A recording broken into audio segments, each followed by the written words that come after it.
Hey everyone, it's me, Aaron. It's pretty late and I just finished wrapping up recording, or rather not recording, but editing this week's podcast. Yeah, I know it's a bit late, but exams and stuff have just kept me from editing. So that's why we're kind of on delay right now. Hopefully I'll be able to get it back onto track as of next week, but here's hoping. But that's not what I'm here to apologize for right now. Basically, when we record this episode of the podcast, we messed up the audio a bit. We were accidentally recording on the computer's internal mic instead of our podcasting mic. So the audio will sound like we're talking into a potato for like the first 20 minutes or so. We don't talk about much in particular in the first 20 minutes. It's just me rambling on about the stuff that I did the week previously. Like, yeah, for, I guess, a Cliff Notes version of it. I played Grand Kingdom. I watched or read some Nisekoi. I caught up on the Trigger shows. And we talked a bit about Cabaneri and Your Lie in April. So if you don't want to listen to that trash, you can just skip about 30 minutes, 20 minutes ahead, somewhere in there. And we bump up the audio a bit. So, once again, I apologize for that. So, without further ado, action.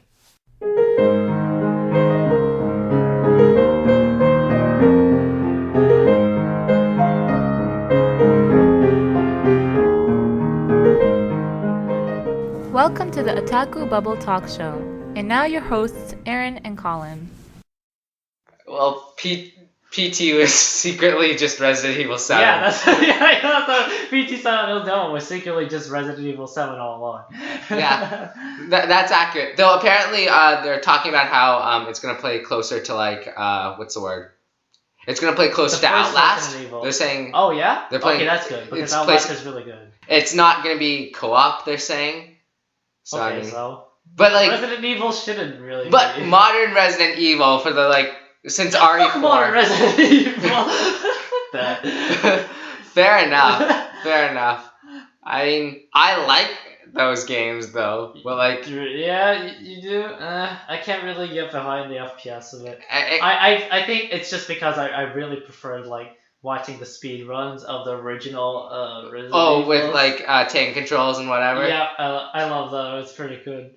Yeah. I think that's just personal. Did you know Hideki Kamiya, the guy at Platinum Games, the lead guy, he directed RE2, I think. That was like his first big game. Oh, yeah? And afterwards he made Devil May Cry and that's that kind of stuff. Welcome to your Otaku Bubble Talk Show, as I close the door. So we stop echoing. Yeah. Hey, I'm your host, Aaron. And I'm your other host, Colin. And we talk about... dumb anime shit. But this time it's E3. Yeah. We talk about video games, animes, and weeb shit, but very specifically it's E3. Sorry, fuck all that. Okay, so, do you want to start with your week, or do you want me to start? Because I've got shit. You can go. You can go. We can go? Alright, I'll go first. Okay, so, what did I do this week? So I watched a lot of E3 streams. Yeah. I tried to record the Sony thing, but due to circumstances, that got fucked over. So you won't be seeing that ever. So I watched a lot of King of Fighters footage, 14. Yeah. Like, I've basically listened to that OP song, like, 90 bajillion times. Because, like, I just like the, whoa. Yeah, so there's that. And I played something that we've talked about off the podcast a lot. Well, I've talked about off the podcast a fair bit. I played the Grand Kingdom light demo. Oh yeah, I saw it. So yeah, you said it was really good. So. It's so good. Okay, so for those of you who don't know what Grand Kingdom is like this SRPG that looks like a beat 'em up. It's by Vanillaware. And, like, it has that Vanillaware style. So it's, like, all painterly-esque, like, hand-drawn sprites, all that kind of stuff. Painterly? What do you mean, like, watercolor-esque? Yeah, like, Odin Sphere. You've seen Odin Sphere before. Sort of. I don't know. Odin Sphere, Let me look. Muramasa, Dragon's Crown. It's probably the closest in terms of aesthetic to Dragon's Crown because it has that very medieval look. Oh yeah, Dragon's Crown. Yeah. I remember that game now. Okay. Okay, yeah, paintedly as in like all the sprites are hand drawn. That's what that's their Vanillaware's claim to fame or whatever. No, but it's just a really good SRPG. Like it plays somewhere in between Arno Surge and FF Tactics. If that makes any sense. So you've got lanes? Yeah, you got lanes. Okay. It's your typical SRPG map. Oh, so is it sort of like Mega Man Battle Network? Mega Man Battle Network. You can move around like yeah, it's closer to Mega Man Battle Network now that I think about it. Man, but they also have shit. I don't remember if Battle Network has like a combo system like Arno Surge. Not really. It's just you spam your moves to get more moves. No, it's got Arno Surge's like combo. system. Combo stuff. Yeah. Yeah, so that's really cool. Arno Surge. And like you've got in the light demo, basically the light demo is you've got all the multiplayer functions, so you can play online or whatever. Okay. You've got 4 classes out of the 17, and you just don't get the story. So I mean, you just get a bit of it. Yeah. You get like the quest system and the multiplayer stuff. So you've basically got like a good 70% of the game. You're just missing the story and like the classes. Yeah, that's how demos should be, really. So yeah. So how is it like just like inquire? Is there like a hub world for it, or is there like open world and you just go into like the battle mode? It's like Valkyria Chronicles style. You've got a menu that like handles all your like day-to-day stuff. Yeah. And then you accept quests and you go out on missions and that kind of stuff. Oh, you just go. Okay, so there's like no world map, I guess. No, there's no world map. Yeah, okay. It's just like... It's just you go to next mission. Yep, and your strategy RPG maps basically are... I would call it like a board game. It requires turns for you to move. Yeah. And you've got like a set amount of turns, and when you get into the actual battle, that's when the lane system opens up. That's cool. So it's not really FF Tactics; it's closer to like I don't know. The first place I go is Valkyria Profile. Valkyria Profile coming into the Okay. Yeah. I think I mentioned it to you before, but the character creation system is like really awesome. Because it's like, these hand-drawn sprites and whatever. Yeah. And you've got like the different hairstyles and that kind of thing. And you set it for each of like your party members. Yeah. So like it's the ultimate experience in character creation. So that's kind of like Dragon's Quest, I guess. Where in Dragon's Quest, it's every character you create, you get to choose their class and how they look, like every single time. Which Dragon Quest? I can't remember. Knights of the Starry Skies. I don't know when it first started doing that, but the one like I played that had 7 or 8 or sorry, not Knights of the Starry Skies, Sentinels of the Starry Skies. I think that's 12. Dragon Quest 12? What? No, not 12. Fuck, I'm reading it wrong. 7. VII 7. There we go. Fuck, I don't. We gotta look this up. What is it? Was it 10? Maybe. No, I have no idea. If it's VII, it's 7. Oh, 9. Okay, there we go. Okay, IX? Yeah. See, that's what I'm getting. I knew there was an X in there. I was like, okay, 9. There we go. Yeah. Yeah, so Dragon Quest. You can't read. I don't remember Roman numerals. There we go. Wait, what's this year? It would be MMXVI 2016. Yeah. Jesus. Okay, so moving on with moving on. Yeah, overall, I'll just say Grand Kingdom looks really good. I'm probably picking up. I've got a secret scumbag tactic working in the background. To get that collector's edition with the Vita port. Yeah. Nice. What else is there? What else? Continuing through Luluco. Yeah. So I talked about this yesterday, but episode 11 of Luluco is like really awesome because basically something happens to Luluco and it becomes episode 26 of Gurren Lagann. Okay.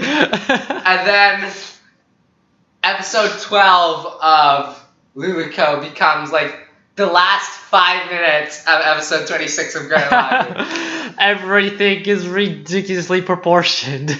And like there's so many like references to like everything. Like I'm pretty sure you've seen it, but Captain Over Justice or whatever his name is. Yes, Over Justice. He does Tengen Toppa, Super Tengen Toppa Gurren Lagann's Giga Drill Break essentially. That's good.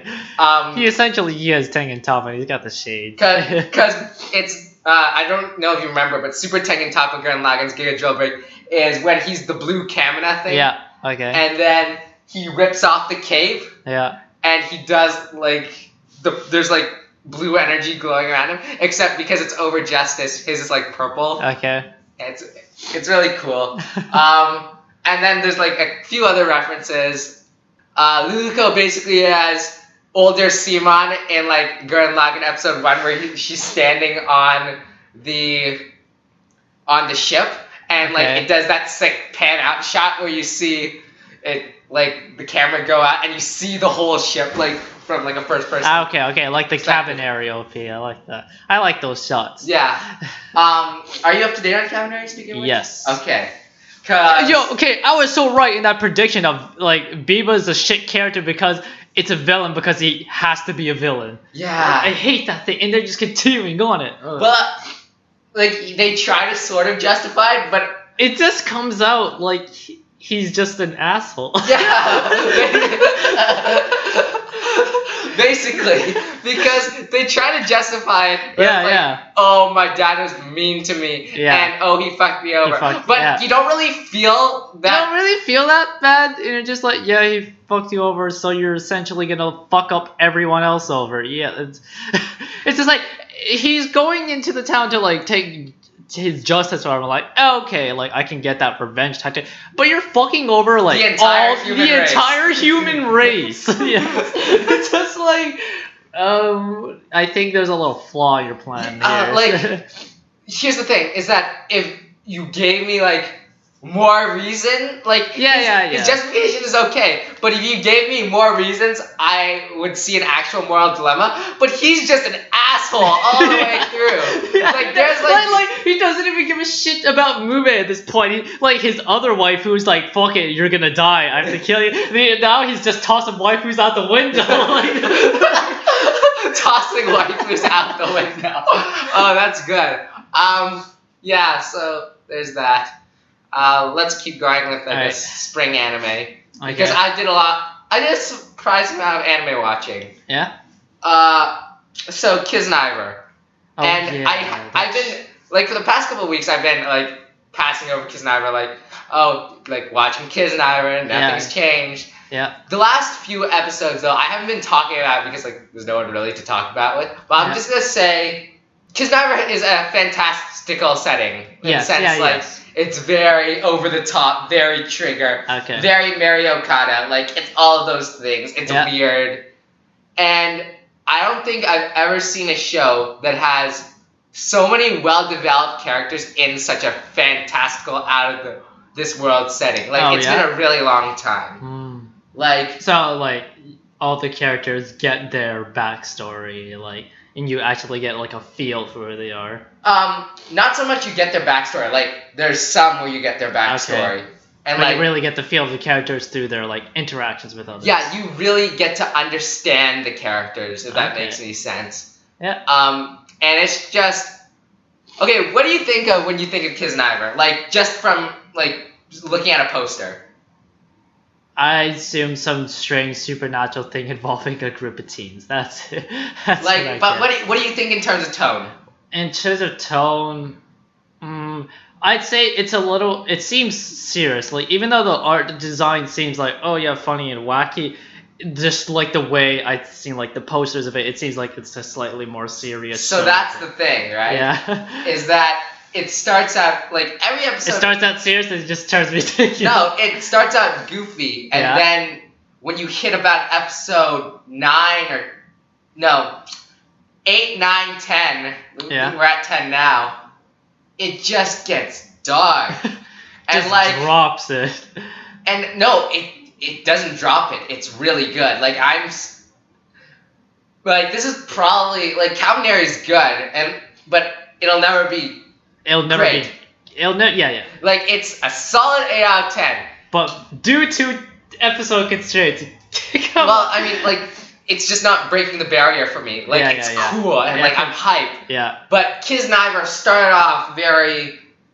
Not what I was what I was expecting from the art style or whatever. It's like goofy, that kind of thing. But as the episodes progress, you're getting into like deep shit, like the slow, like there's a the whole secret science facility under the school.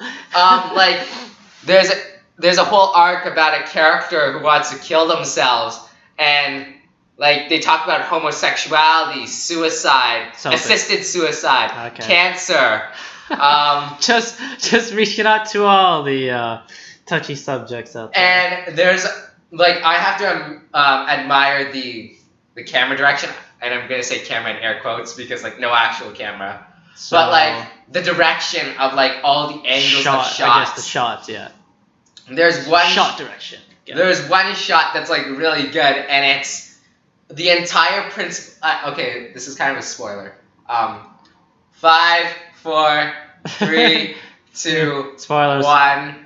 So the shot is after like a huge confrontational scene, and it's all the characters like lying on the ground in pain because except for one of the characters, like the lead, because he can't feel pain and he's just looking at them, and it's like this pan up shot, and it's like really cool. I don't know. Face your lord. Yeah, and like everyone's just like screaming out in pain, and like he feels bad because he can't feel it. Nah. And and when you find out why he can't feel pain, there's a good reason. Yeah. And it's just fucked. Like everything about this show flips your expectations from like the first 3 episodes. Yeah.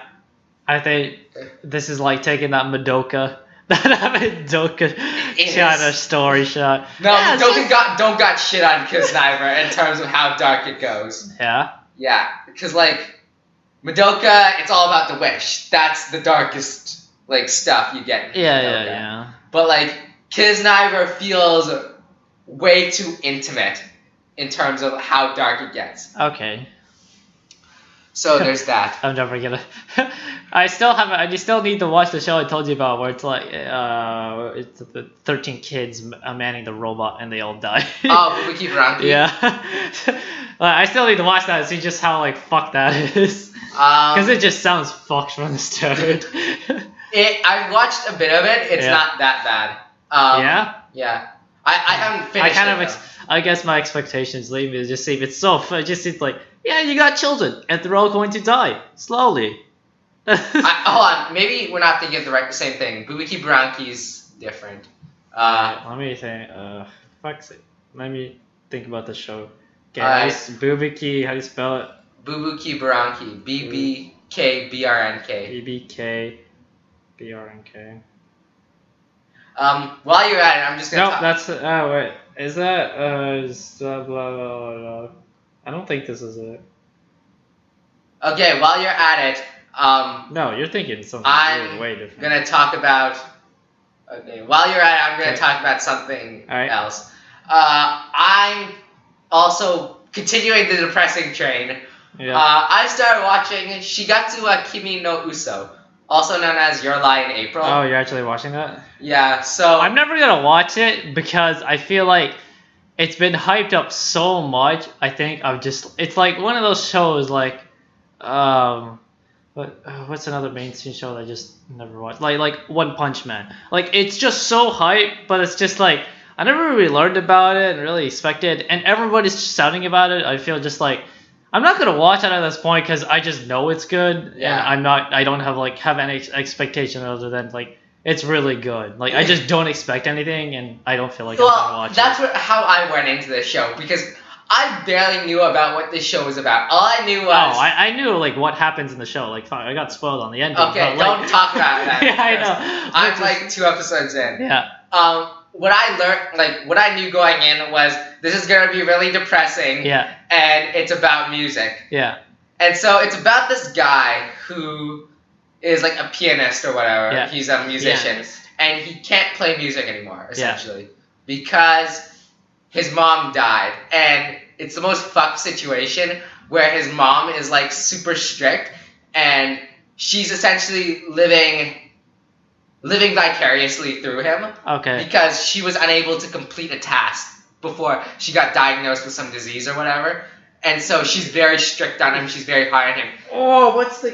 Oh, I think that's like Tokyo Ghoul, I think. Is it? I don't know because I haven't watched this part, but if I've been told, it's like the whole thing is that Kaneki gets abused even by his mother, even though he doesn't realize it because she like lives viciously through him. So like she like abuses him to do stuff while he doesn't realize it because he was only a kid. And so it's a like very either it's that and I'm just getting flashbacks from season 1 of which this was, or I'm getting confused. I watched some show where this happened. Okay, go. No, but like she's living vicariously through him, and like when she dies, he has like a nervous breakdown super hard. Where it's just like, oh, she's not shouting at me anymore. And like he's a master pianist, but he hates the piano now. Okay. Like he can't stand it. Yeah. And so he meets this girl, and this girl is like, what's the word? It's the dream girl. It's the girl that he loves, like second one. Yeah. And the problem is that she likes someone else. And this someone else is an asshole. And so you already feel like you know where you're going from like second one of this show. Yeah. And like you feel like it's not gonna end well. So why is the guy an asshole? Like, what's the premise of him? He's like Yosuke if Yosuke was popular. What? Why would someone like it? Oh man, broske. Base broske, yo. But like, it's just that. I mean, what's the justification that she likes him by? He's really hot and he's on the soccer team. Oh, so she's just like blinded. Yeah, blind love. And like you can argue that the main character is also blind love. Yeah, if it's second one, that's it's second one essentially. Yeah, that's essentially Disney movie. So. And like I'm only 2 episodes in, so I can't really comment on where it's going. But I suspect I know where it's going. I think you're suspecting right. Yeah, because like he's gonna find his love for music again, and then they might get together. Wait, are you suspecting? No, I'll say you're suspecting right because there's more spoilers than that. Okay, yeah, sure.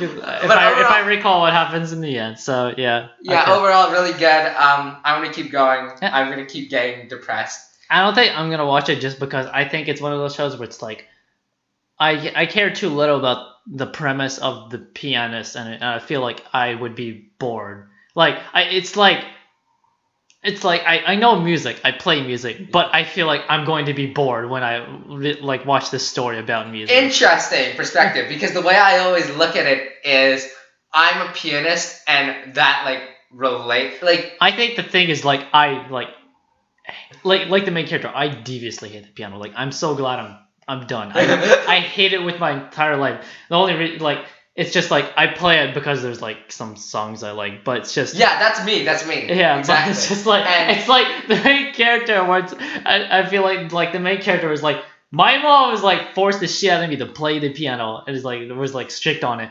and I've just hated it my entire soul. Like I don't want to play it because I don't have a good reason to want to. Like that was me at one point, and I grew to love it again. If that makes any sense. Yeah, I did. And like fuck this, I don't. And like what's the word?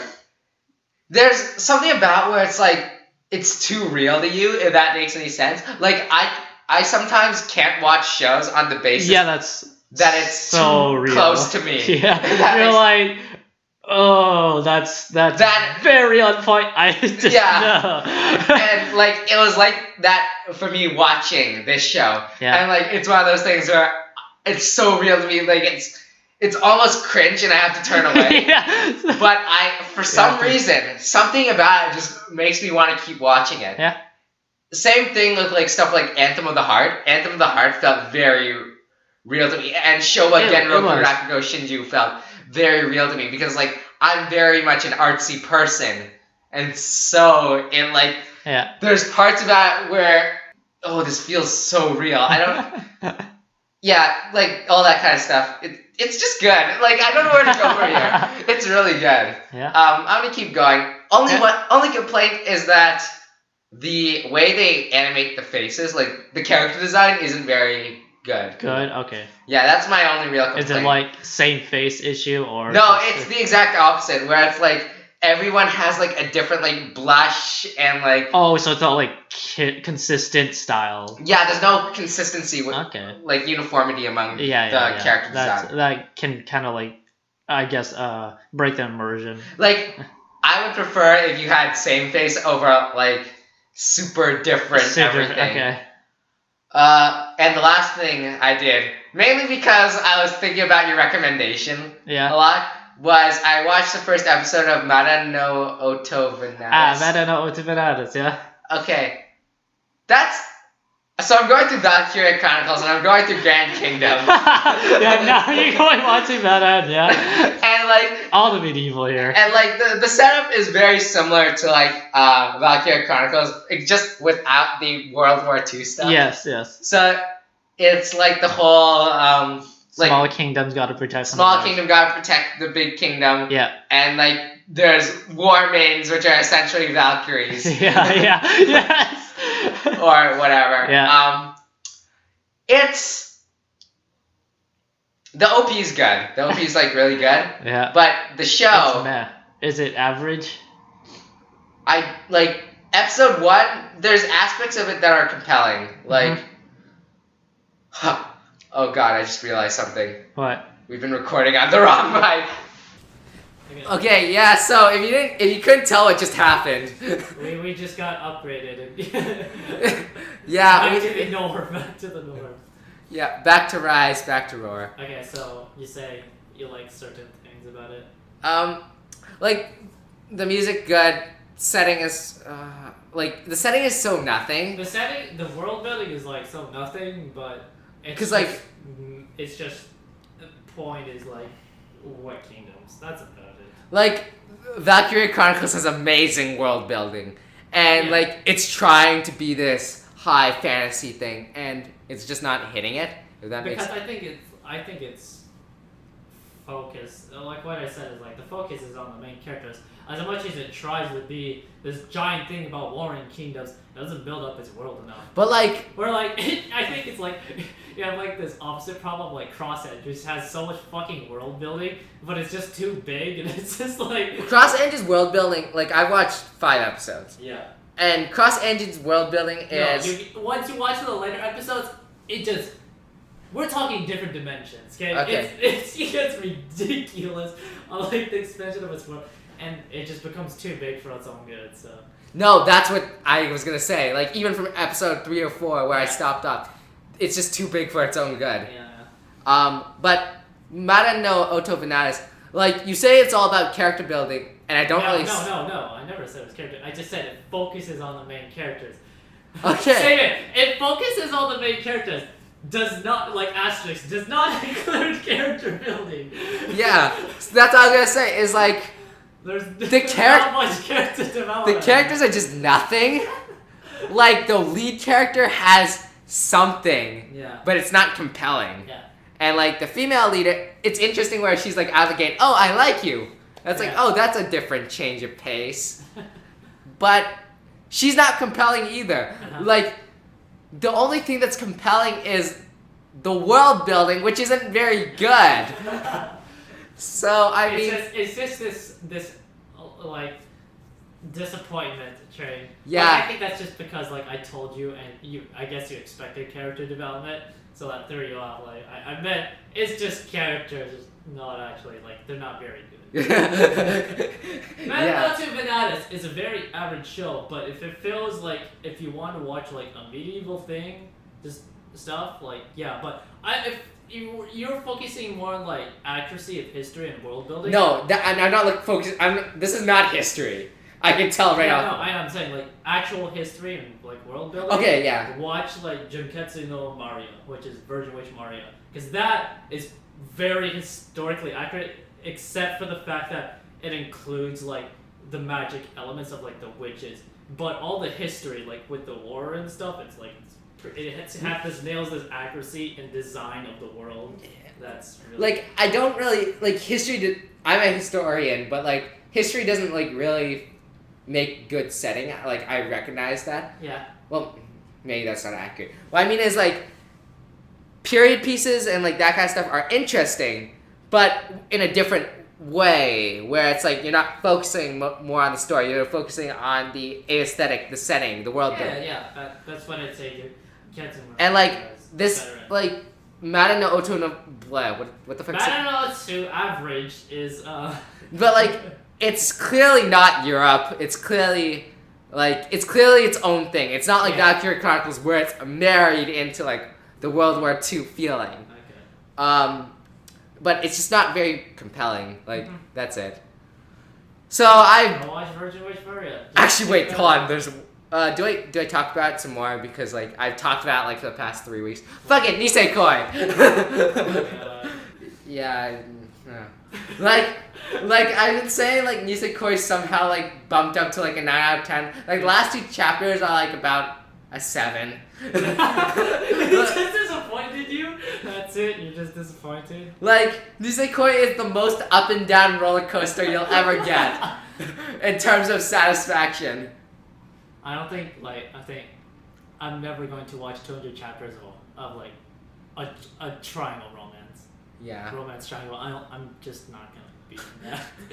Though it would be hypocritical of that for me because I'm reading Last Game, which is 50 chapters in, and we're still trying to get the main characters to realize they like each other. That's how like that's my intent to live is still there, but yeah. All I'm gonna say is that Nisekoi continues to be up and down roller coaster. Up and down roller coaster. So, Colin, what have you been doing? I've been watching, as you probably saw on the group, Bandwagon. Rizio is what he's actually referring to. Yeah, Rizio. So how awful is it? Because holy crap, it's like such a bandwagon show. It's not awful, but it's so not amazing. It's okay. I don't know, like relative scale to Mata no Oto Bananas. To Mata no Oto Bananas. Above or below? It's like its aesthetic is amazing. Like the character, like the character interaction and sort of like setting a plate and like where they are is interesting. But it has that world building problem where you have this giant new world that they never talk about. Never. There's like new species, demons, and other shit. Like they sort of build it because in like episode 6 or 6, 7, when he eventually gets into like this main character Amelia's home, and she has this she has this blonde lolly chick that sits in a library and she like reads everything. So you get this kind of world expansion when he's learning about the types of magic, and so he's learning about there's like shamans in the north and etc. But it's just so nothing because none of it is so relevant. They just talk about it's like we have all this magic we're never going to talk about again. I feel like that has to be done on a basis to basis because like Konosuba has world building and Konosuba's world building is like amazingly dumb. Like it's just like when you walk into the Dream Strip Club, that's the best. I love that. You're like, oh my god, why it was like this exists in the world? Holy shit, I love that. Is the problem that the world building is too generic? Because because it's not generic because they don't even talk about the generic attributes.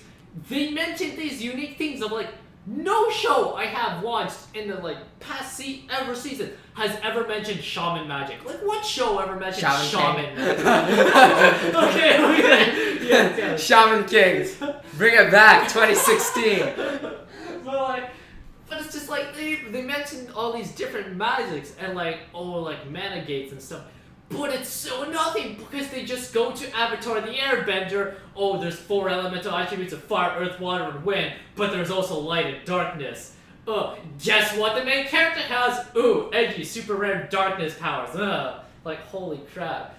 It's such a waste. I was so looking forward to it. I'm like, yo, all this like magic stuff is really cool because they mention there's like 2 ways that magic works. So it's just like, there's like spiritual and normal magic. Normal magic is like, you use like the mana gate through your body, and others it's like you use the mana gate through this. So it's like they're trying to put this like education on magic, which is a big part of the world, Right. because almost everyone you see has some kind of magic power. They're all like blessed by like whatever god and etc.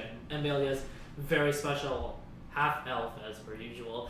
Yeah. Half elf female that has this spiritual pet called like Puck that also like assimilates a lot of her magic, etc. And so all these other people they keep meeting have all these new forms of magic, and it's really cool because there's a lot of different uses. Like, They got penny stealing magic. No, not yet. But there's this great thing. Like, I told them the thing. The meta part becomes too big of itself, where a lot of the dialogue is skipped, and I think that's one of the most hurting things in the show. And it continues. What do you mean the dialogue is skipped?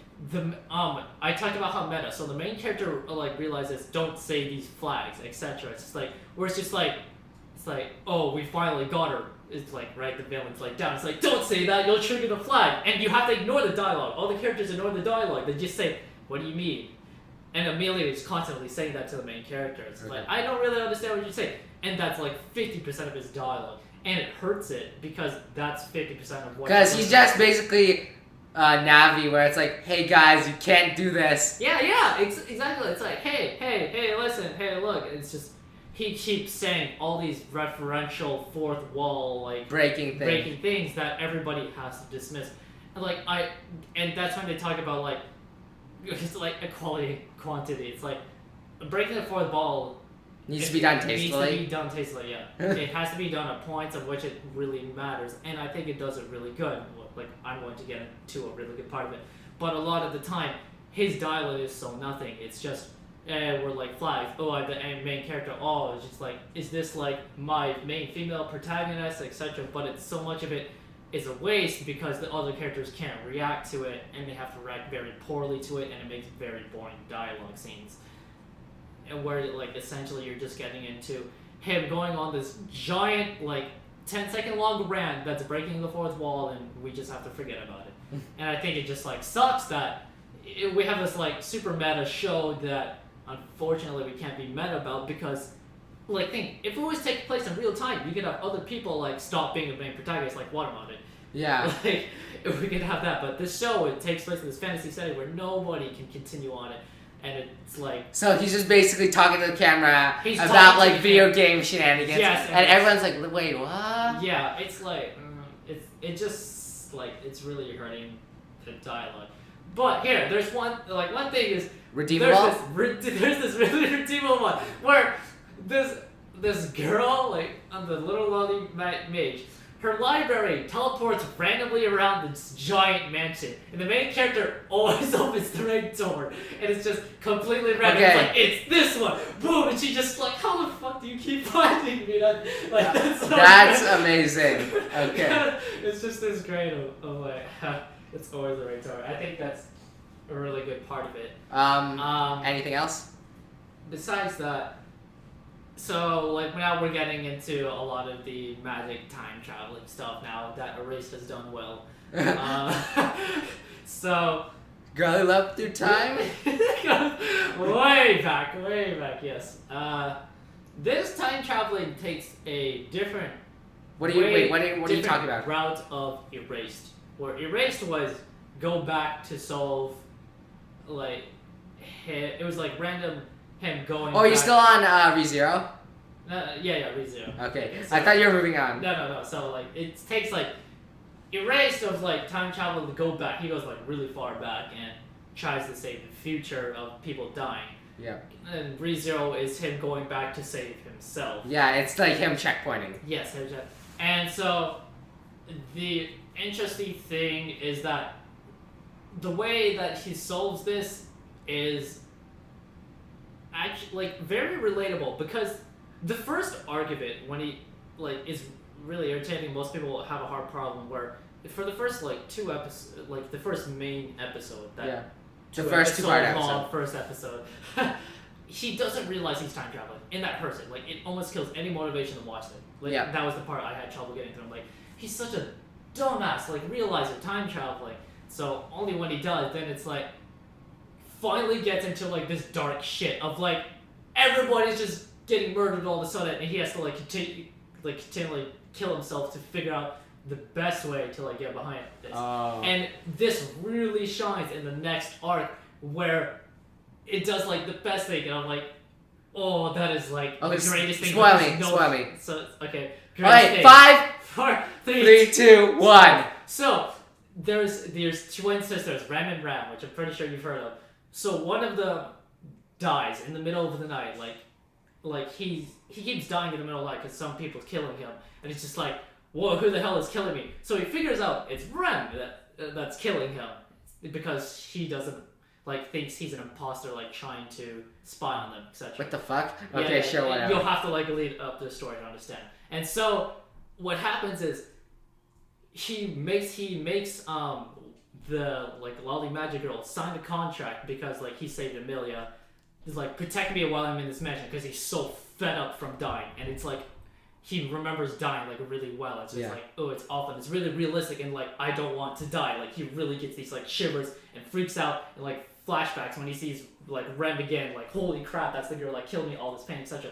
I was that's really good because of how realistic it is. And so what happens is instead there's this plot twist where Rem dies in the middle of the night, and he's oh, so I didn't die from Rem on the first night.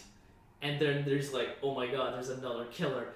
But the thing is, he has this thing where he finally made it through the mansion, not dying to Rem, because Rem is dead, but he can't let Rem die because everybody hates him in the mansion. Now everybody suspects him of killing Rem.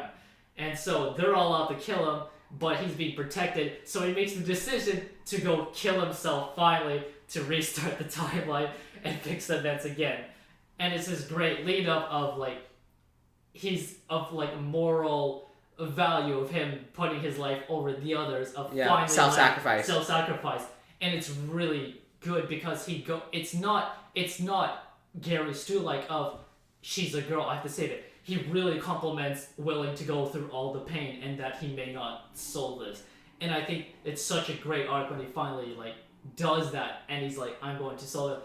And that's what's really compelling, and I look forward more to of that in the future episodes, of this real moral dilemma of him contemplating the life and death of his situation, of yes, he made it, but is there some things worth sacrificing for, that he has to go through this death process and restart with people forgetting their memories. Because one of the issues that he got really close to Amelia during the timeline, and she has to lose all those memories again in order for him to go back. So very Rita Vratatsky Keiji Kiriya. yeah. This is... So, we're dragging on, and I'm looking at the time.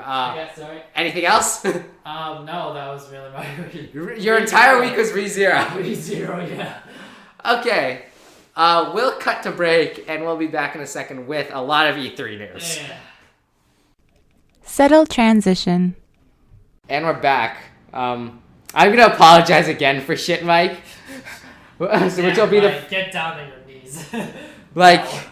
It's the first 20 minutes, and I talked about hype shit. And it's just all bad. Yeah, it's just all bad. Oh well. Right, moving on. So we got a bunch of news to cover. No.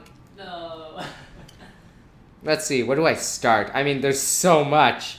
Just looking at this, we're gonna do it in conference chronological order, and then the extra stuff that tagged on, because Sony's conference was amazing, and then they didn't even get to the amazing stuff. If that makes any sense. Yeah. So, Electronic Arts. Anything you want to cover from Electronic Arts? What do I have from EA? Oh, right, nothing. So, Colin... Fucking bullshit, nothing. The fucking cock tease Star Wars trailers and just nothing. So I'm winning! Hey! We should probably announce that right at the end or whatever. With the actual score. But then they have that one good indie game, FE. That looks very Ori and the Blind Forest. Yeah, totally. So yeah, that looks okay. Titanfall with robot voice. 2. Titanfall 2 with Optimus Prime as the main character robot. Yeah. That's what I need in my life. well, it's got a single player campaign now. Woo. Well, Titanfall 1 kind of did, not really though. Yeah, but this one actually is like a focus on the same. I think that's good. Honestly, that's pretty hype because it's so weird to like get hype over a single player experience. Yeah. Because most games now it's like, even if it's FPS, usually there's a story mode. Mm-hmm. So that's like a lot of people like talk about. Well, nowadays I feel like FPS is trying to move away from that. It's trying to move away, but it really shouldn't, because what makes a game really good is that like besides oh yeah, it's just guns and stuff. It's like it's cool story, and then you play the multiplayer maps in those locations and stuff. And I think it just prolongs the involvement of the game. Yeah. So I mean, like besides whatever. Besides EA, like Battlefield 1 looks okay. That's all I'm gonna say. Like, it looks very. It's like as Battlefield is trying to like step up its kind of vehicles it's got going. Yeah. You got like Zeppelins. Yeah, I saw the Zeppelin shit and I was like, okay, that's pretty okay. I think it's nice that we have this to contrast with Infinity Warfare. Yeah, fair enough. It's nice that we have World War back, because it's like people still like that genre. It's like, even though we're getting sci-fi, that doesn't mean that there's any less audience. It's just people keep thinking like these companies have this misunderstood that people don't want World War II stuff. People really want that. Like I prefer though if we had like originally when it was announced it was saying alternate World War I. It's clearly not that anymore. Like it's clearly trying to be World War. Like I think they mean alternate World War I in the sense of like, oh, we don't need to take like 10 seconds to reload. Like hang on, my ammo's jammed. Like the technology level is past World War I, but it's following a World War I timeline is what I think they mean to say. But I mean, like I prefer if we had like Wolfenstein tier, like 1960s ruled by the Nazis. That setting, like alternate history, I find is always interesting because you can go so many ways. Yeah. And then the only other thing is like sports and Mass Effect. How do you feel about sports and or Mass Effect? Oh yeah, get that Madden. Why don't we have Mass Effect, but there's like soccer in Mass Effect, like Blitzball and FF10, like just a future sport? I don't know. I caught the trailer of Andromeda. And by trailer, it was like really just watch these guys sketch at a computer. Same thing with like all the Star Wars stuff, which is why on a technicality. No, Star Wars wasn't just drawing; it was actual in-game footage. Like it was the models and like the world. Like they actually had like the rendered game stuff. That's what for 2 seconds. Yeah, for a couple seconds. Yeah, but it actually like showed stuff, so like what they're doing. So like it's like they're going somewhere. But the one hopeful thing is that they have Amy Hennig on it, who's a really good writer who did the Uncharted stuff. Yeah, so, I know. Like, that's like the one hope that we've got. Like, come on, there's a single player in there somewhere. So now we're done with. Speaking of Wolfenstein. Amy Hennig is gone. Speaking of Wolfenstein, Bethesda. I'm like. Apart from any of the other games, fuck the other games. Dishonored 2 is hype as shit. Yeah, fair enough. Dishonored 2, hype as shit. I fucking love that new mechanic of that time travel, like, vision. Yeah. That's the sickest, like, mechanic I've seen in a while. Holy.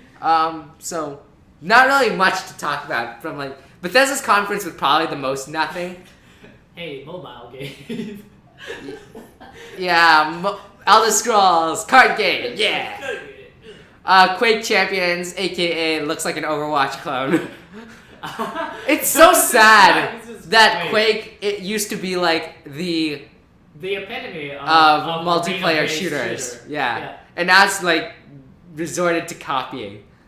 Yeah, well, if you could think really out of the box, Quake eventually inspired Overwatch. So Overwatch somewhere down the line. Yeah, somewhere down the line too. But that's ridiculous. Yeah, I think it's just everybody sees how well Overwatch is doing, which I think is interesting because Blizzard is doing well with its almost indie games, because Overwatch wasn't Overwatch when it started. It was that like Titan. It was that Titan ridiculously scaled everything, and then it just like some guy was like, "Hey, let's just like take MOBA." And and so that was what also like happened with Hearthstone. Hearthstone was like almost an indie game because it was just this really weird idea of just like, let's just like take our stuff and put it into a card game. Like it was never an official like title like Titan that they said they were gonna make. So like seeing that Blizzard take these chances and it's doing really well is like, now all these other companies, it's like, well, they're gonna like catch on to this kind of hype. We're gonna copy Overwatch. We're gonna create Hearthstone card games. Have you seen all those card games? Like we got like Faria. We're gonna get there. Got all these new card games because of Hearthstone. And the only other thing I want to talk about is, just because the trailer for it was really good, was Prey. Prey, yes, I do talk about Prey. Holy, that trailer is sick. Like, we have like the Groundhog Day, all you need is kill style. Yeah. Hello, it is now whatever. It's Monday morning. Opens door. Yeah, that was a cool trailer. Like, I don't even know what Prey is. Like, I know it's supposed to be like a sci-fi first-person shooter game. Yeah. This does not sound like sci-fi first-person shooter game. But I am hype as shit. Yeah. I think it's really compelling. Just that trailer is really compelling to try out that game. Yeah. I look forward to I probably won't own it because I'll probably be spending my time on Dishonored 2, but like I'll probably be watching other people play it at least. And in between, I guess, conferences, we had what was it? We had the announcement of Berserk Muso. Yeah. Using the that most. Was my 1 point. Yeah, your 1 point. IP boys. But like, they used the most iconic scene from Berserk, the greatest scene of all time. Griffith. There was no one was screaming Griffith though, which is a downer. Oh, it was just like his. It was just tentacles. Like, did you see the actual announcement trailer? No. It was just a certain character, naked, chained up by tentacles. I wonder who. And it cuts to the brand on her neck, and then just Berserk. That's all you needed. Hey. Moving on. We've got Xbox, the house of Microsoft. Xbox. Actually, we mean Scorpion. Scorpion. Well, I mean, Microsoft had like the worst press conference ever because like 90% of what they had got leaked like on Sunday night. So we knew about Scorpio before coming into that. Well, we knew Scorpio like 3 months ahead of time, and then we found out about Recore. We found out about We Happy Few. We found out about Killer Instinct. We found out about Gears of War. It was just get fucked, boy. Get fucked, ex boy. Any thoughts on Scorpio? Because we've never actually talked about it. Yeah, Scorpio looks like it's gonna be decent. Like, that's all I have to say. I'm curious though, because the way they're advertising it, I don't think it's gonna do well. Like, just right out the gate, it feels very much like the way they like Nintendo advertised the Wii U. True. It's like it's an upgrade, but it's console. Like, and that's the pro. It's like you have to buy it to play the same because like games? it's one of those weird things where it's like it's a purely graphical upgrade. Yeah. And I think that's like it's hilarious because it's Microsoft doing that. Yeah. And like they're PC makers too, and it's just like the thought process is just like, why not just get a PC instead? Because that's like the ultimate graphical. You know what? I think the answer is Microsoft can actually like lower the prices on like hardware and that kind of stuff, and so getting the Scorpio, I assume it will launch at about $400. Yeah. $400-$500, and that's to the average consumer, that's way more cost effective than buying a PC. Yeah. Let's be real. Wait, what is? buying like a Scorpio where Xbox or Microsoft rather has control of like the parts that they're putting in to it. It's a lot less expensive in the long. I'll have to see the price tag. The only I'm imagining, because they got fucked when Sony wrecked them back in 2013 by launching it $100 cheaper with better parts. Yes, they got fucked by that. But and I think Scorpio is representative of we're going all in. We can't afford to lose. Yeah. Sony has been beating us. If they truly like have a very like low price that regular people can just buy and pick up, but they know it will sell well because of that, and they like use their parts that are like cheaper but do really well, like they'll be just like the PS4 all over again. They're just trying to outdo them, and so we have to be realistic in the sense that they already lose in Japan. Yeah. Japan doesn't buy your Xboxes. North America and Europe, they've already been slied to death by Sony. Them announcing Scorpio, I don't think is going to do much in the long run. I think it's too late. Yeah. We've had the PS4 for 2 years already. And like we already know about Neo. Yeah. So I mean, it's just we've got all these good games coming out. Will Scorpio come out before these new games? If it doesn't, it's too late. Or he's gonna have the games for PS4, and we're not gonna upgrade the console just to buy the games. Yep. So I mean, there's other stuff that Microsoft talked about, particularly We Happy Few. Oh yeah. That was really cool. Like, have you seen Did you see the gameplay a couple months ago? Yeah, I've been following We Happy Few since it was announced. Yeah. Basically, I think it's very interesting. Basically, it is happy-go-lucky, but not really. It's ultimate like batshit crazy. Yeah, it's survival horror and Clockwork Orange / 1984. Yeah, that kind of Clockwork universe. Orange, that is what it is. I love the design of it. Of just the masks. The happy runs, and it's like that is so good for like putting you on edge. I loved in the game of like you could invade people's houses and people would just like freak out that you're in there, and you'd be like you get arrested and shit for like actually breaking in. Like it actually had this very societal order, but you could like do whatever you want to do. I think the most interesting thing to me about it is that it looks happy, like the aesthetic is bright. It's bright. And never has bright colors. Looks so terrifying. Yeah, it's so. Other things from the House of X-Bone. Is Scalebound, like Hideki Kamiya's new game. Yeah. And he's been shopping it around, and like it looks like it's getting traction, but not enough traction. If that makes any sense. Where like I feel like people are hyped for it. And like, what did you just do? I changed it too because it was on that one. Okay, yeah, that was smart. Do we leave that in?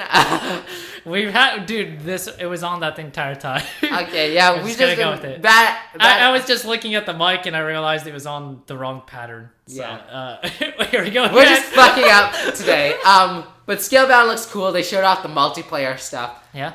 It looks kind of Monster Hunter-y, if that makes any sense. But like instead of the whole cut off the arm shit. Yeah. It looks like it's gonna be in phases. So like you have to hit it a certain amount of times. Then it exposes a part that you have to like mash at or whatever. Oh, okay. Yeah. And like unlike Monster Hunter or Tokiden or that kind of stuff. Yeah. It has the level of gameplay like depth that a Devil May Cry game would have. Okay. So that looks just inherently more interesting. Mm-hmm. Gears of 4. Anything to talk about Gears of 4? Don't play it. Cool that Laura Bailey came out on stage. Yeah. Speaking of Gears of War, General Ram is in Killer Instinct. That looks cool, I mean. Sure. And I guess the only other thing to talk about is Recore, which is Keiji Inafune's Metroid. Recore seems cool, but I just have this inherent. I know it's gonna flop. Yeah, exactly. Like Keiji Inafune since he's left Capcom. Yeah. I feel like he's had a rough time. Where like Soul Sacrifice did okay numbers. Yeah. But like it wasn't a breakout success. Yeah. Mighty Number 9 Mighty Number 9 happened. That happened. It's going to happen. It's going to happen, and we know how it's going to happen. What's going to become of it? Like, all the backers are going to get their game, and then it's just not going to sell. Yep. That's basically They're it. just not going to... Red Ash happened as well. What, sorry? Red Ash. Oh, Red Ash. that was also an event. And, like, it's just Keiji Inafune can't get a break. He can't just... Yeah. He hasn't found the perfect game yet. And, like, Gunvolt is pretty cool. Like, and I think that's been probably his most mainstream success thing outside of Mighty Number 9. Yeah. But, I mean, that looks like... It didn't sell... Like, it sold, like, 250,000 copies. Yeah. And, like, those are good numbers, but I don't think that's what he's looking for nowadays. Yeah. He wants to make it big. $1 million. Gotta make it $1 million. I just don't think Recore gonna bring in the numbers either. Yeah.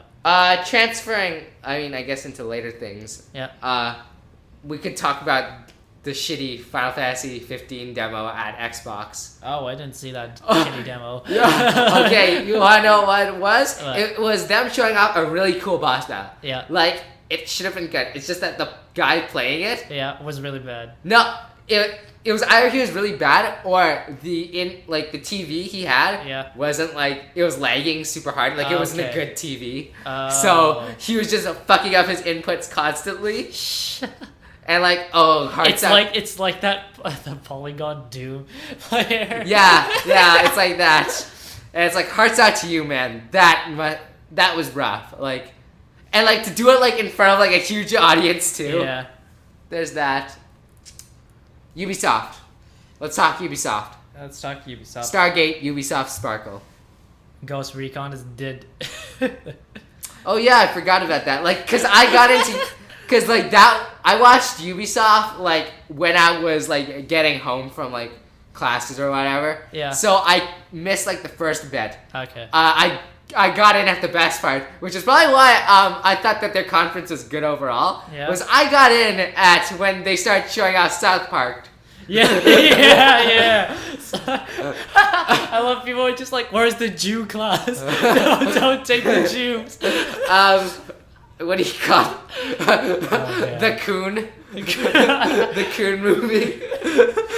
Dude, South Park's fucking amazing. Oh man. Yeah, it was the jokes are on point for that game. Like even like you would think like a sequel like might be reusing. It's like no, this is like better jokes now. Because like it's taking the shit out of like the Marvel Cinematic Universe and all that kind of shit. Like okay, the best joke was when he was like, what's his name, Carter? I haven't watched South Park in ages. I don't know South Park. But like he was like, okay, why can't we lead with the Black Guys movie? It's like, no, we can't lead with the Black Guys movie. We have to have a bunch of white people get movies first, and we sneak the black person in the third place. Oh man, like this is gonna be great because like it's Marvel and like superhero movies are so mainstream now. So the fact that this game comes out now is just gonna be the greatest thing to poke fun at. Yeah, and it's like. Oh, I bet you won't even get past one phase, DC Comics. Like, the amount of irreverent jokes that were on Ubisoft's stage. Like, the amount of blatant racism jokes. Like, you have to commend Ubisoft for not giving zero fucks. Yeah. 0 fucks were given that day. And, like, Aisha Tyler, like, she's the most meme person. Like, she's the most dank person, and, like, that irritates me sometimes. Yeah. But this particular Ubisoft conference, she did it okay. Yeah. Let's talk about Watch Dogs 2. We already talked about Watch Dogs 2. Oh yeah, we saw because that leaked early, basically. Yeah. The only real other thing, like, do you want to talk like their VR stuff? Because there's Eagle Flight and then there's Star Trek. Fuck that Eagle Flight, wherever the fuck that is. And what was the other one? Star Trek. Oh yeah, that Star Trek actually looked good. Like, it was actually surprisingly, like, graphically impressive. The only problem I see with it, like, mechanically. It doesn't look graphically impressive to me. It looks late PS3 to me. Have you seen, like, Oculus graphics? It's like, they don't get much better than that. like that. I'm not saying that's amazing. I'm saying, in terms of VR graphics, it's hard to, like, implement Yeah. that kind of level of detail in a VR. Like, you saw the eagle. That's like the regular graphics we get in this kind of But stuff. like the eagle, at least eagle flight's stylized. Like maybe it's because I look for style more. Like style is more pleasing to me than. I don't think, even with the style, I just didn't like give a fuck about that game. Yeah. I fair think enough. the Star Trek is at least for the nerds, and it was cool. Yeah, fair enough. I mean, like it's very much trying to appeal to that. Yep. The only thing I'll say about it is that I imagine the co-op will not work as intended because the co-op requires everyone to be working together in perfect harmony. Yeah. And when you're just gonna have everybody trolling everyone. like the captain's gonna be like trying to give orders. Yeah, other people are just gonna be like Fucking you around. Yeah. Speaking of fucking around and messing around, Trials of the Blood Dragon. Oh. That's the Trials like motorsport games. Yep. Mixed with Blood Dragon, as in Far Cry. I don't even know. I don't play Trials. I don't play Trials either, but at least it's got played Blood Dragon in there. Yeah, that's got Blood Dragon. It takes place during Vietnam War 4. Ooh. Which Dude, knowing Blood Dragon, that's a totally understandable setting. and which happened 15 years after Vietnam War 2. And the Quebec Wars. This sounds like that sounds like a totally amazing game to just like, this is what we need. Vietnam War 4. Vietnam War 4. Alright, so we're getting to that time. It's Sony time. It's Sony. So I started up that press conference and they were just like the pre-show was so nothing. Like they showed off some Supergiant stuff, like Yep. Supergiant's new game. What was Supergiant's name? Pyre. Oh yeah. Like it's very different from like Transistor and Bastion. Yeah, it's yeah, clearly yeah. not the same thing. Yes. I'm still looking forward because I fucking love Supergiant games. Like- I have faith in anybody who doesn't have faith in them at this point. Just like fuck out. Yeah, but I mean, like their whole pre-show was just nothing. Maybe it's Yeah. because I got there like early enough to catch the pre-show. Okay. It just felt so boring. Then we get a live orchestra start playing. That was fucking amazing. When I saw that, I was like they were playing the God of War, and Yeah. they were doing. I was like, holy shit! Like they're actually playing the music, and they're like going with the holy shit. Yeah, okay. That's amazing. So they play the God of War music, and then it stops. Yeah. And then you see this like little kid playing around with action figures. Yeah. He gets up, and he's like, you hear, "Kid, get me food." And you cut to like bearded old man Kratos. Bearded lumberjack Kratos. Lumberjack Kratos. He has I a like that. hatchet, man. Yeah, he is totally a lumberjack. You're so right. We're in Canada now. Right. Oh, I wish. Dude, he's red and white. He has a hatchet. What else is he? He's Canadian now. Canadios. Canadian. So how do you feel about God of War like now? Like I haven't played the series, but it's totally different from the series. Yeah, exactly. Obviously. It's totally different from the original. It's not God of War, and I think my only gripe about it is it looks like it's turned into Far Cry. to me, really interesting. To me, it looks like it turned into The Last of Us. Oh yeah, I guess the part.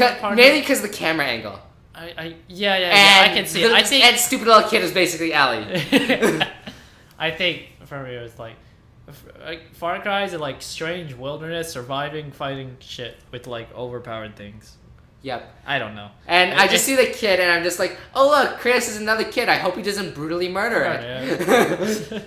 You know, because that's Kratos' MO. So I think one thing is when I was like watching it was it was very different from the other conference, like most different because with the orchestra. But one thing that was like you wouldn't think of is that they actually didn't talk anything whatsoever about like their console. It was all games. Yeah, it was all games. And that was the thing. It's like this is like conference. conference, but there was no conference. It was just games. They never talked about like what's changing in online playability, what made like new utilities they might have going future. The only thing that felt really that was the like just like the missing thing is that they didn't talk about. But I think that's good. I think that's good. But that's not the like as much as games is a point of E3. You still want to know where your console's heading. If they don't tell you anything, and then they change shit in the future, it's like I'm happy like they focused on games because they are very much making it not about them. They're very much Sony's had this angle for like the past 3 years of they're very much skewing towards the gamers. Yes. And them not talking about like because E3 you just run hype after hype after hype. So I think that's what made it a really good conference. It was good, but I just think like that's a little bit more. Just like a little bit like talking about like if they had like. They probably have something, so like maybe you could just mention like just a bit because like it's as much as like you want to use E3 as your marketing platform, it's still a conference. Yeah, and we never hear. You will most likely never hear about any other news aside from searching randomly on the internet. After. But like the only thing they really talked about in terms of that hardware was like I was gonna call it Morpheus, but PlayStation VR. They announced the release date. Yep. And they announced the price point. Mm-hmm. So, moving on. Days Gone. Okay. Can I just say that graphics on the game looks weird for me. Like, it didn't look... It looked like Last of Us. Like... I said that like 3 or 4 times. I was like, oh, is Colin getting... that was the entire chat. I was like, Last of Us 2. Look, the graphics looks like Last of Us. And it's not. I'm like, oh, fuck these biker dudes. I was like... I was so prepared when I was recording and I was like, is it Last of Us 2? Is Colin gonna get his back? And there's Days Gone. I'm like, I really don't give a fuck about this game. Yeah. I think we have so many fucking survival games. And this one doesn't seem any specialer at this point. The only thing I'm looking forward to it, like, I'm gonna be real, I'm gonna say... I'm looking forward to a Let's Play of it, if that makes any sense. Yeah. Because I think where they're going with the story seems like really interesting, where it's like, oh, the reason why it's called Days Gone is because he misses his waifu. Yeah. It's just going to be waifu, that's it. It's just going to be the weebs take the game, and then they Photoshop waifu's gone. Waifus on the guys, the girl's face. That's it. I like the idea of, like, they Photoshop, like, Yuna Ukami's face onto the main character, and then they just Photoshop like Chie's face onto. And I don't want it to be like a good Photoshop. This is gonna be a meme game. Yeah, it's just like no translucency, just white border on the faces stacked on. Yeah. This is gonna be the meme. Waifu's gone. Waifu's gone. That's it. There's the meme. We've called it. So. For steak gone. Steak gone. I will always remember you. Steak. Your meat scent. Your for steak. Alright. And then we have our. Okay, so right after that was The Last Guardian. Yeah, release date. What was it? When was the release date? October 25th. October 25th. So I mean, that's nice. It's coming out. Actually, this year. Yeah. It's actually coming out like not even December. It's coming out like in October. One thing I'll say about Sony's press conference that I didn't like was they announced games but didn't give solid release dates. True. Well, I mean, like it's like the internet all over. We get all these fucking game trailers, never release dates. Like companies will never ever release date because you know what happens? Persona 5 happens, and this is what. You know what? Persona 5 is a good. Persona 5 and Final Fantasy 15 have become stepping stones for announcing. Don't release your. Don't release your release date. But it would be nice if we got it. Yeah, it would be nice. I mean, blah. Moving on. We had about a good 10-minute demo of Horizon Zero Dawn. Oh, I don't even know if people enjoyed that demo. I think it just went on too long. Like, if they did a fast cut, like, trailer, yeah. I think that would have sold it better. Because yeah. Show the hype stuff, not the story and like single player beginning stuff. Yeah. Well, they did have like cool weapons and like the cool thing that I saw from it, like the high point was like seeing how you like can hack like animals. Yeah. And Hack that moose. Hack that Sorry, moose. that bull. Hack that bull and use it. Yeah. I think, you know what? Even if it was 10 minutes, I think. How long did God of War's gameplay go on? God of War's gameplay, that was about 5 minutes. It was 5 way minutes. it was way shorter than Yes. So I think that's what they needed to be shorter, and I think the problem with that is you need to just show the game mechanics. It needs to be one after the other game mechanic, where you're like going through the demo. It's always like new what you're going to see in this game. You know what I would have preferred? I would have preferred like the Ubisoft style. Let's take a guy like a developer and have him walk you through it, not just like not just a stories player, thing. Yeah, not just a like, guy did playing. Even talk over that Horizon Zero Dawn? No, no one talked over. Yeah, no one talked over. That was so boring. I remember watching that. I was like, I wanted to be hyped because like I love Horizon Zero Dawn. It looks really cool. Yeah. But like the fact that nobody explained like any of this stuff, you were just watching someone play. It's like, wow, that is not good for getting people hyped for this game. Yep. All right, moving along. Detroit Become Human. David Cage's new masterpiece. I think that it looks good. That trailer, that just at the very end where they have all the choices piling up in all the different ways, I was like, this is the moment where we see a bajillion choices we make. But watch, this is gonna be some bullshit where we can make all these same decisions and they all lead the same. And they don't matter. Yeah. It don't matter. It just says that. Because that's David Cage's specialty. Yeah. Well, that's what's gonna happen. He shows off. You can change everything. Then it turns out, Watch Dogs, you actually can't hack everything. You can't actually change. But like, so. My problem with David Cage is just that he has cool ideas, but he's just a weirdo. Like. Oh, let's have these weird Ellen Page nude scenes. Let's have Ellen Page almost be raped. Oh, that, yeah. Heavy Rain was his best game, and no game that he's done has made it as close. Yeah. And Heavy Rain drops the ball so hard in the third act. Okay, is it okay to spoil Heavy Rain? Yes. Okay. Spoilers, 3, 2, 1. So, you know how, like, the main villain is a playable character. Oh, yeah. The stupid thing about that is that you hear his thoughts and he's like, oh, I'm not the villain, I'm investigating. Yeah. And this is what he's thinking. Yeah. But you really know, like, his thoughts are lies. Everything that David Cage sets up in Heavy Rain is a lie. Yeah. Okay. And it's a poorly explained lie. And that's the problem with David Cage's games, is that 90% of them are poorly explained. Why did you do this? It's been so long I can't remember. Fuck you, bad villains. Yeah. Oh my god, it is almost that. Okay. I'm gonna keep spoiling it because fuck it.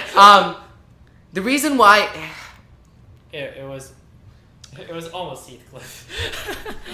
Like, so... The reason why the main villain is that character is because his dad was a shitty dad, and he let his son, he let his brother drown, essentially. Okay. In the rain. All and right. so that's why he's like, oh, I'm going to abduct these children, put them in the rain, and, like, let them get drowned by water. Okay. Essentially. By putting them in the sewers. Yeah. The problem is that everything about this game is like, it's a narrative-driven game and nothing is explained. Oh god, that's all. Narrative-driven game with no narrative. Nice. Character development is on point in Heavy Rain. Yeah. Nothing matters. Wow. Like, nothing matters in terms of, like, the story. Nothing matters in terms of everything. You feel emotions. Like, yes. It's one of those things where David Cage is very good at bringing out human empathy. Yeah. And pathos and that kind of thing.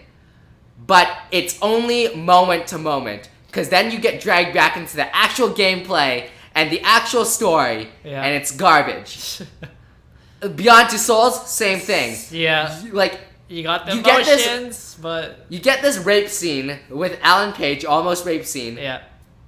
And basically, the way Beyond Two Souls story is told is it's told, like... From the spirit's point of view. No, it's told, like, not linearly. So, like, okay. all the events are a mishmash of order. Yeah. Like, and because of that, you can't really see the flow of the story. And which is why... Your decisions matter. Nope. And which is why in the PS4 re-release, they have the option to play it chronologically. Yeah. But it still doesn't save it. Like, bad writing is still bad writing. Yeah. At the end of the day.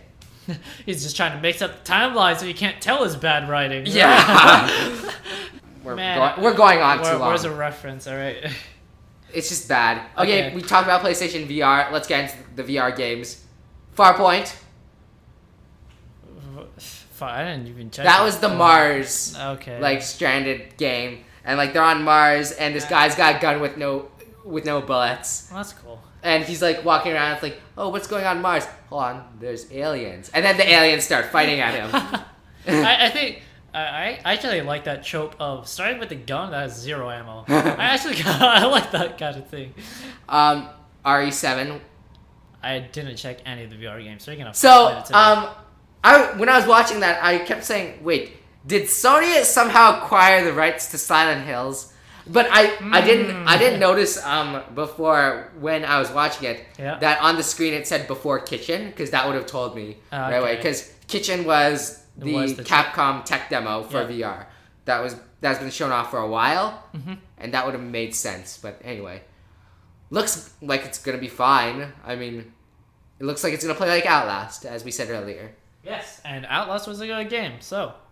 But I kind of miss not having like third person stuff. Yeah, I think that's just because that's moving on. That's traditional Resident Evil. Yeah, I think it's just moving on with the times. That's it. We're getting more first person. More first person, Amnesia. Yep. Like that style of game. I think it's just. That's just it. It's just people have moved on from like third person with static. Third person horror is dead. Yeah, it's pretty dead. Moving along, because we got a lot. Yep. Batman Arkham VR. Like, you want to be Batman? Here you go.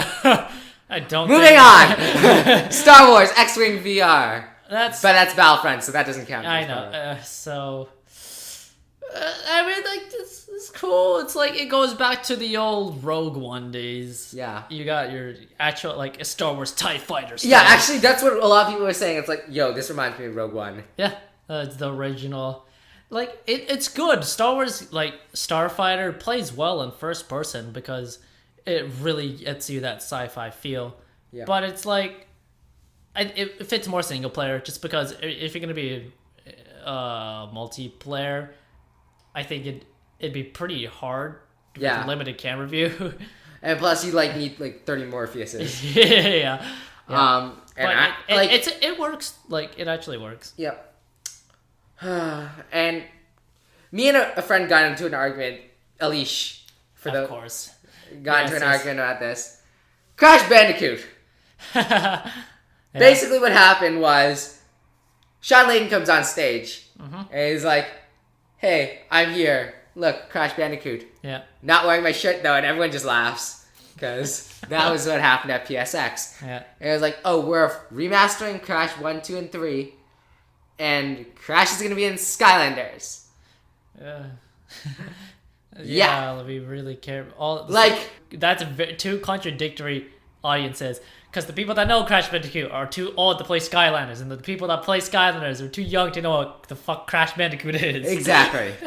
And it's just like, I know it's not Sony's fault. I know it's Activision holding the license. Yeah.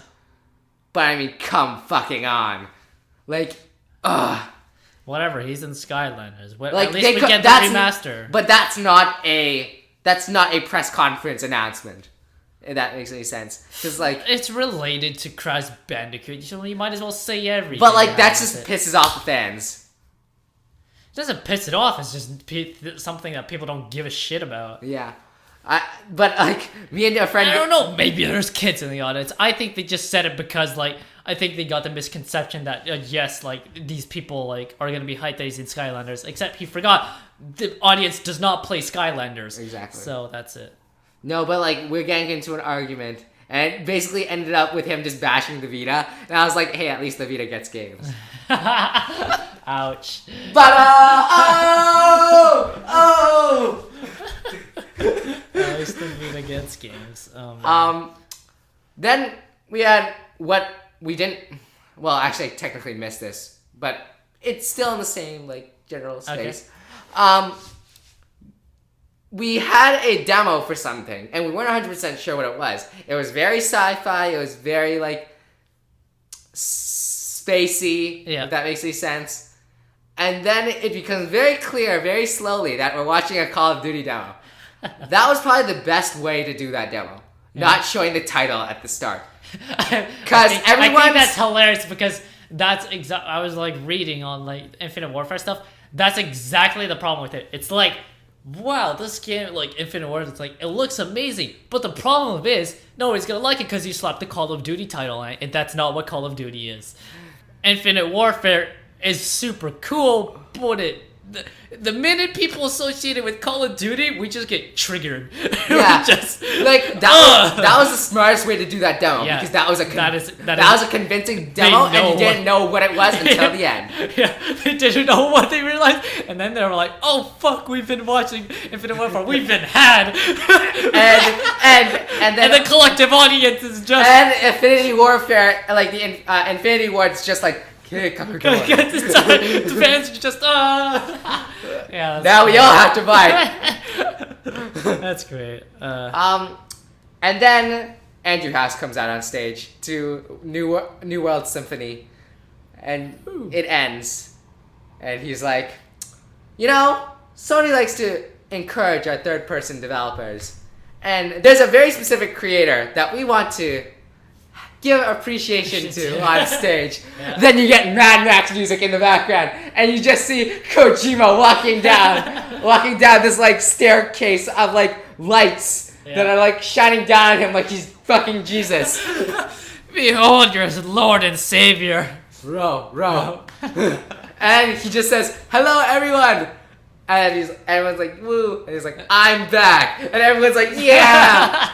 Like me and a friend in like drama class were just screaming, "I'm back!" for like the past 3 days. He's back. And then he showed off Death Stranding. Where do you want to start that trailer? Norman Reedus and Norman Fetus. Norman Reedus in here. Really cool that they got Norman Fetus back. I think that's that is just like the fact that they actually kept him is cool. Yeah, like I think he was also a bit irked that Konami fucked him over on Silent Hills, because like right after the press conference he tweeted an image of Kojima drinking out of a Konami like teacup. Yeah. Only photoshopped onto it was the words "tears" under it. Salty. Nice. That was strong. That was a very weird trailer. Like, and Kojima's saying it. This is going to be a new genre. Oh, and really? I'm inclined to believe it. Because when he's just like, Norman Fetus, he's holding Norman Fetus, and then Norman Fetus disappears, and then there's like ink invisible baby climbing down his leg or whatever, and he looks up in the sky, and there's like five badasses camera posing in the sky, and you're just like, wait, what the fuck is going on here? Yeah, looks like it's going to be fucking awesome. It's going to be some fucking new shit that you never expected. Yeah, but he is saying that it is action. Okay. And yeah. And that's basically it for Sony. I mean, yep. There's not really anything else to talk about. So, you just want to talk about, like, I guess, the stuff that happened outside the press conferences? Like, anything. Now it's open season. I don't even remember what happened outside the press conference. Fuck it. The Gravity Rush 2 gameplay happened outside of Hell yeah, Gravity Rush 2. It looks great. I'm so glad that they have the graphical update to make the talons like fresher, bigger, taller. Like, yeah, because the problem with the first one was it was restrained to the Vita. Yeah, it was restrained to the Vita, so the talon couldn't be that tall. And but like the funniest one was when you got to the final level and like you had the giant arc and there was like much taller buildings with really sense of depth. So like seeing now that they've gone all out, they've made all these varying heights. It's a more colorful world. It just looks great. I'm so hyped to get it. We got a shit ton of Nier Automata footage. Oh yeah. I mean, that looks like it's gonna be a good game. A good game. When was it not? and the music is like going at that boss they showed off. Did you see what it looks like? No. It's a giant robot in a dress, Yeah. and off the dress are like skeletons hanging off of it, like ornaments. Yeah. And it's like, what the fuck is going on here? And she's like singing, and it's like, are you familiar with like Nier's like boss battles? No. Basically, the way Nier works is that all the boss battles have shmup patterns. Shmup patterns? Like random or no, like actual patterns? like shmup patterns, like you like dodge bullet hell. Oh, okay. Oh, okay. Yep. So Bullet Hill. Alright. Yep, and you have to like dodge in between the bullets and like attack or whatever. Yeah. Looks like it's gonna be good. I mean, I'm really excited for this game. They said that. What else is there? We saw Yakuza 0 stuff. I mean, that looks cool. I'm really hyped for Yakuza 0, kind of, because like it's all the old Yakuza characters getting back together. Yakuza. Not much to say there. 9 minutes of Persona 5 gameplay. Hey, dude, it's so fucking stylish. It's so Like, stylish. I know. Everything about it excretes style. Yeah, it just looks really good, and I'm really excited for Persona. But are you still crying tears of salt? Well, it's gonna be a long 5 months. And I guess beyond that, we can talk about like Nintendo stuff because they showed off a whole day's worth of Zelda. Oh yeah, man, that Breath of the Wild is just so amazing. Like, it's like one of the most interesting thing of it was that they didn't give him the green like hat and like uniform look. They showed off like knight armor, like regular shirt, and like some of his adventures. Something tells me though we're gonna get that at the end. Yeah. I think, but like even if we do get it, I think it's cool that you can like change what he's wearing, and it's actually very different. Because most of the time, like what we had was like, oh yeah, he had the Zoro gear, which is like a blue like uniform. Yeah, like the fire gear maybe, in like one of the rare games, and I think the farthest we've like ever gotten, I guess, was like Majora's Mask. Yeah, where you could with the switch mask. to see all the creatures and stuff. That's like the farthest we'd ever really got it when changing. If you want to count spin-offs, I mean Hyrule Warriors technically, because Koei Tecmo loves costumes. Oh, yeah. Hyrule Warriors is great. It'll never stop being great. But I think it's interesting that in this mainstream one of just adventuring that reminds of like Skyward Sword, it's like, because Skyward Sword started the pattern with the gear, like, of his like pattern gear. It made it. I'm not like it made that aesthetic. Yeah, that's what I say. It gave it that aesthetic that they're continuing on, and so now that you have like this new knight armor gear, it's cool that it looks like they are creating more costumes to get you that point from the start to like the hero. Yeah, and I think that'll be cool if they start using uniforms as this like progression. Yeah. Rather than just utility. It looks very much. I would say it looks like Souls, but I don't think they got the inspiration from there. I think this is just the natural direction Zelda was going to go down eventually. Yeah, they just. I think this is just what they designed from the start. Yeah. So, like it's very, I want to say it's very clearly taking inspiration from a bunch of different places, but it just feels so natural that it doesn't feel like. Like this was. It doesn't feel like they took stuff and then they put it in like this is what good. Zelda was meant to be back when Miyamoto was designing it in the 80s. Back when you had the Zelda 1 and 2, this is what he wanted. Femlink is confirmed as not being in. Oh, she's not in. Yeah. Disappointment. Oh well. I would just prefer Linkle honestly at this point. Nah, I prefer regular Link. I think Linkle. I think Linkle would kind of ruin the name. Why? Because Emoto, though. Yeah, I think the problem is it's too memey, and it's just, I think it would ruin all seriousness of like. Watch, that girl in the white hood is gonna be Linkle. It's Linkle all along. Oh no! Like, I like Linkle as much as it is, but like, You thought it was Zelda, but actually it was me! Link, go! I think like if we put a waifu as our main character, it just ruined Link forever. It would just ruin Link forever. Like, it ruined Zelda and ruined anything. Oh, sorry. I don't want you to confuse the facts.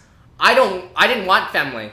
Like, No. I'm just saying, like, just having the character in the game, it just turned into like a meme.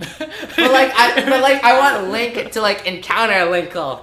Like, oh yeah, that'd be great if she was like a side encounter. Yeah, a side like, character, not a main character. Yeah, like that's what I meant. Sorry. If she was like, what's the butterfly girl from Twilight Princess, where you give Agatha. Yeah, if you just like had her be this kind of side character.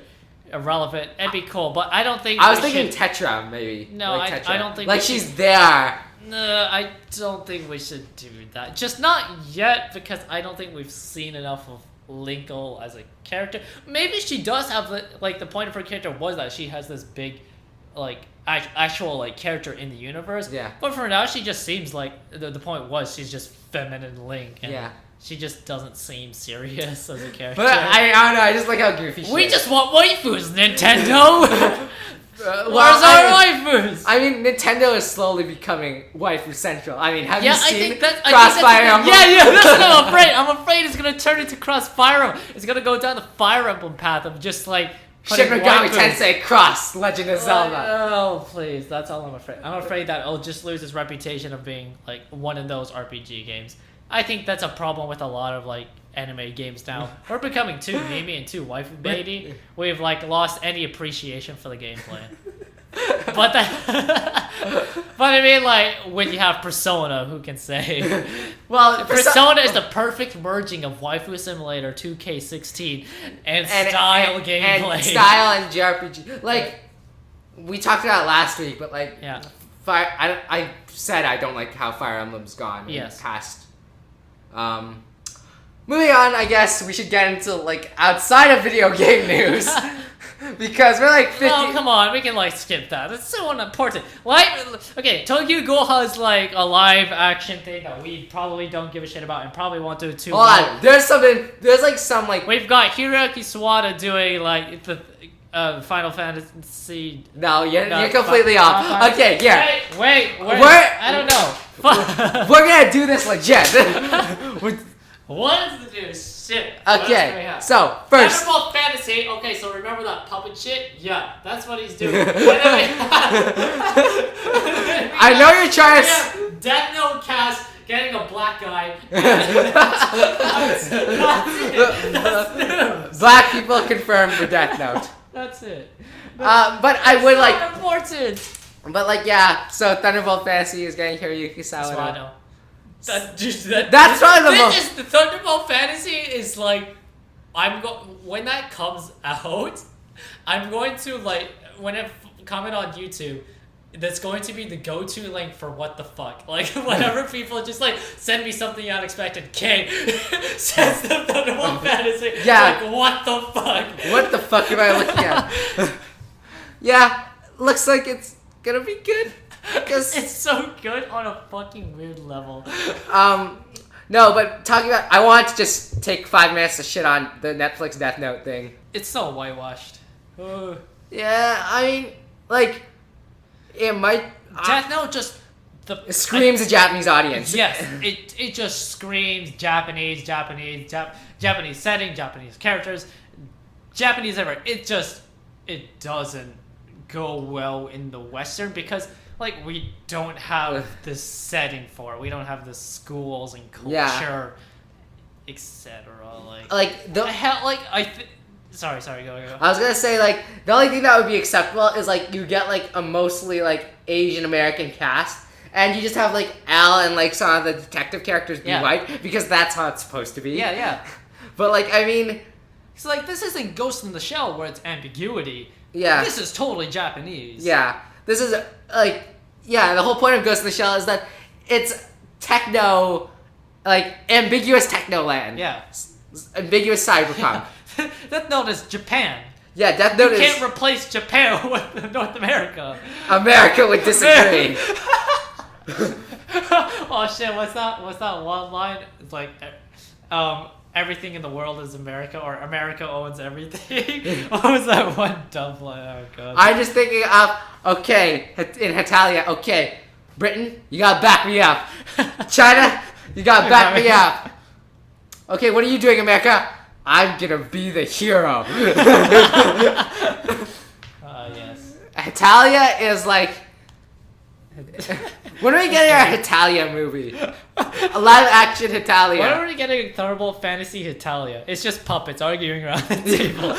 Oh, I would pay for that. So yeah, I mean, not much to say there. Shit on Death Note while you can. Yeah. Like, I'm gonna watch it just because I've got a Netflix subscription. Yeah, I'll watch it with you and we'll just see if it actually turns out To be good. good, yeah. It doesn't look like it is. We have very low expectations for it. Watch it turn out to be like 8 out of 10. Watch it to like take the show and like act like very accurately transplace it to a Western setting. Like they take everything, they're like, how can we do, like they actually like think about it well, like how can we take this into a modern Western? Because like I've talked about it before, but the way I think you should adapt like Japanese things, like, is because Dragon Ball, and we've seen all these flops already. Yeah. Is that you take the ideas of it and like transplant it into take a small series, like I've used the example of like Orashira. Yeah. And like give it like a movie or something. Yeah. And like Americanize it to shit. Yeah. But just give like the basics. Like just give. You can't I think this is the problem with is that you have to remove so much from the source in order to actually make it good for the Western audience. Yeah. Because like all you need is kill is like the perfect example of that, where it takes the concept of it and then it goes completely in a different direction. Yeah. There we go. That's our reference. Like that, just like Death Note. Here's all you need is kill. Do what they did. Yeah. If they go in a completely different direction, maybe it might be good. Yes, but they'll have to. I don't see it being good. It's not the Death Note anymore. It's just. It's just like some kid's like fucking angsty suicide diary. Alright, so I'm thinking this week we're gonna cut Waifu Warzone. Okay. Because we've talked a shit long time. Look, we talked for a literal hour. Alright, so no Waifu Warzone because we've talked our mouths off. So. Yeah. But however, we need to take up our E3 bets. So that's what we'll do for the last 5 minutes. You won? I want to go down the list though. I want to go down. Okay. I do want to go down the list. Alright. So we will be back in a second. Settle transition. Taking up the bets. Now that's what we're doing. Oh shit, where was the bets? Okay. Just take him up. So the first thing that I bet you was what the new Warriors game was going to be, essentially. Oh yeah, I won that with the Eastern IP, which was Berserk. Yep. So we already talked about it on the podcast, so nothing much to say there. And then you bet me something that I didn't think was going to happen in a million years. Really? Oh. You bet me on Metro. Yeah.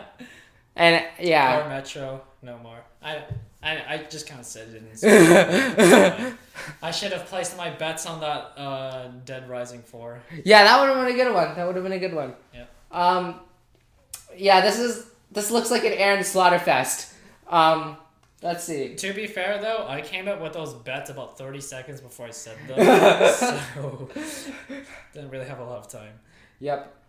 Let's go. God of War. You got it. Got it? No, you didn't, because it's not called God of War 4. And you said God of War 4. Did I say specific? Yeah, you said God of War 4. Okay. Technical. Okay, because I went on a technicality on a later one. Yeah, he wanted technicality on the Battlefront, so you know it's just null. No, I'll give you the God of War if you want, because I still lose anyways. Doesn't matter. Alright, next. Next, you bet me on Resident Evil. That was like that could have gone either way, because watching that kitchen demo, we weren't 100% sure. Yeah. Nier Automata. Release date. Release date. It didn't actually get a release date. Amen. So is that one. You won that one? You're gonna say you won that one? Did I? Oh shit! Did I get a release? Because it said early 2017 is all they said. We didn't get an actual solid release date. Oh yeah, because I bet it was before Persona 5. Okay. Shit. Dude, we're gonna have to wait till it comes out to figure if I won that or not. I'll say You know what? I'll say that you won that. I'll say Okay, that you I won guess we'll that. say it for one now. Alright. So hold on. So that's 1. Okay, 1, 2, It comes out in 2,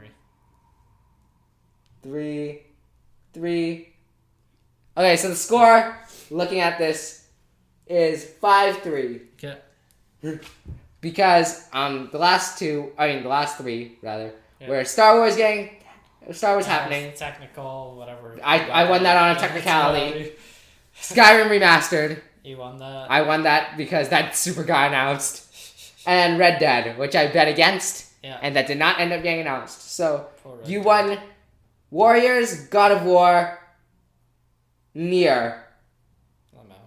I won Metro, Resident Evil, Star Wars, Red Dead, Skyrim. So 5-3. So Colin, buddy, compatriot, I'm not buying a Reshka. Fuck you. get a rap. Just give me your fucking video game. But like I can't. Just give me your account. I'll download it. See, here's the problem with the Reshka though, is that like all the same bullshit on it. Like it's a good game, but like starting a new game on it is a nightmare. It's one of those situations. So I mean, we can work something out, but I mean, I'm not 100% sure how we'll do it. We'll figure this out. Yep. Yeah. So that was the E3 bets. So next week, what are we doing next week? It'll just be a normal next week. Coming next week, we'll see what news happens. We ever. Yep. Brad and shit, but- I just wanted to talk to you about potentially So violence happening outside. Violence happening. You know, we live in the black neighborhoods. Okay. That's dark. Hold on, we're editing that out. Violence is still happening in the neighborhood, though. White cops arresting them. Right. Yeah. Determined to get racism into the podcast. All right. No, I was gonna say I was thinking of bringing back active time pitch, but in a different way, and I'll reveal that to you later at some point after next week. Okay. So look forward to that. Until next time, this is Aaron signing out. And this is Colin logging off.